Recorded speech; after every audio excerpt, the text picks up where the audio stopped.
From the OUTV Broadcast Center in Los Angeles, California, this is Brief News Brief, a brief look at today's trending news topics, proudly combating the thought police since 2016. Here's your host, James Heaney. I'm James Heaney, and this is your Brief News Brief. Hurricane Florence is on a beeline towards the East Coast. It's an extremely dangerous Category 4 hurricane. Catastrophic flooding and destructive winds are becoming very likely for the eastern Carolinas. A mass evacuation is underway. Forecasts generally project the storm to make landfall in the states on Thursday. The storm is huge, and it's considered a triple threat. We're expecting life-threatening storm surge at the coast, meaning a rise in ocean water over what would normally be dry land. Secondly, life-threatening freshwater flooding from prolonged and exceptionally heavy rainfall. This could be up to 20 to 30 inches of rain. Also, the one that you would most expect, hurricane force extreme winds. Like Hurricane Harvey, which stalled in Texas in 2017, Florence could linger over the southeast for several days after landfall. More than 1.5 million people have been ordered to evacuate the coastal areas ahead of the storm. Florence is predicted to come ashore as a strong Category 3 hurricane with 120-mile-per-hour sustained winds. Heavy surf and elevated water levels are expected to arrive by Wednesday morning, and rainfall could begin by late Wednesday night and Thursday morning. Today's episode of Brief News Brief is brought to you by Constant Construction. It just doesn't end, does it? Intelligence agencies who have been investigating the mysterious attacks have uncovered evidence from communications intercepted during a lengthy and ongoing investigation. The officials declined to elaborate on the nature of the intelligence. However, the evidence is not yet conclusive enough for the U.S. to formally assign blame to Moscow. This sounds familiar. I'm sure it's unrelated, but is it possible? Huge theory, wish I had my tinfoil hat. But is it possible that all of the news we've been hearing about Russia is really a plan of theirs to sonically attack us and break our brains? Because my brain feels damaged. Okay, I think it's the sonic attacks outside my wall.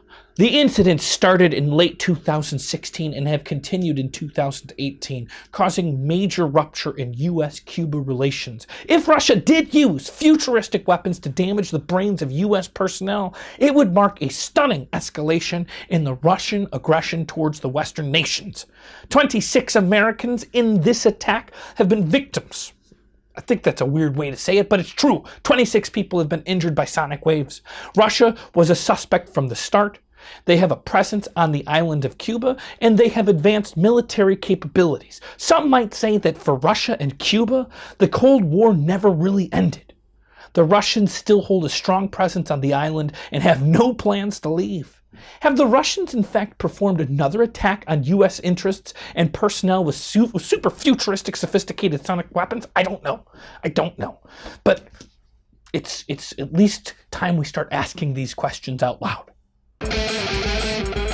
Today, Donald Trump Jr. acknowledged in an interview that his father can trust fewer people around him than he would like. Well, my thing, what I would say, is if I can even not trust one person around me, that's fewer people than I would like.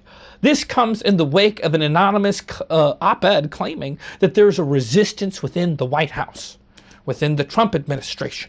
The op-ed was published by the New York Times last week and was written by a supposedly senior official in the Trump administration. It depicts a guardrail or a two-track presidency in which Trump wilds out while his top aides undermine his choices to make the more adult choice. Who's the decider? Trump has urged the Justice Department to investigate the author and has immediately called this treason. There's a lot of speculation out there like a climaxing season finale of a TV reality show is on the brink. Who done it? Was it Mike Pence? Was it Kellyanne Conway? Was it John Kelly? General Mattis? Was it a group of people banded together to write it as a group but publish it as one solid resistance inside the White House? Some praise the move, calling it heroic. Others call it a disgrace. It's historical. It's unusual. It's gotten Trump to release volcanic rage, according to some reports. This, of course, came out the same week that the new Bob Woodward book was announced, which hits bookstores today. I've been looking for a nice way to say it, a gentle way to spin it, but any which way it comes out my mouth, it's the same. Trump's polls are in the gutters. It's the most recent dip, and this one might have a major impact on the midterm elections if it holds, and there's not a lot of time for it to change. 8 high-quality polls have been completed in the past 2 weeks, and every single one of them has Trump's approval falling. Just 36% of respondents approve of the way Trump is I didn't mean Trump. Trump is handling his job as president. 55% of Americans polled do not believe that Trump is fit to be president. Now just think about that for a moment. That means more than half the people believe he's not fit to be president. That's more than half.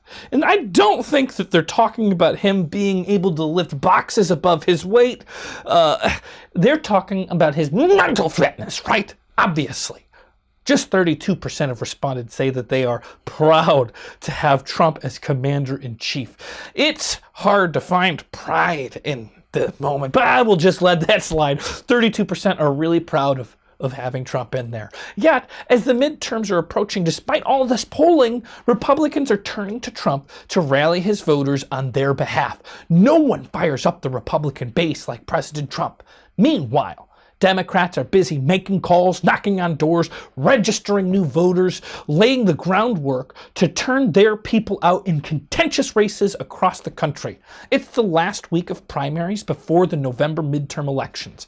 With just 55 days before the midterms, many are saying that young, typically apathetic voters could provide a divisive margin and a victory in a number of close statewide races. Will America get informed? Will they get out? Will they vote? And what will they wear if they do?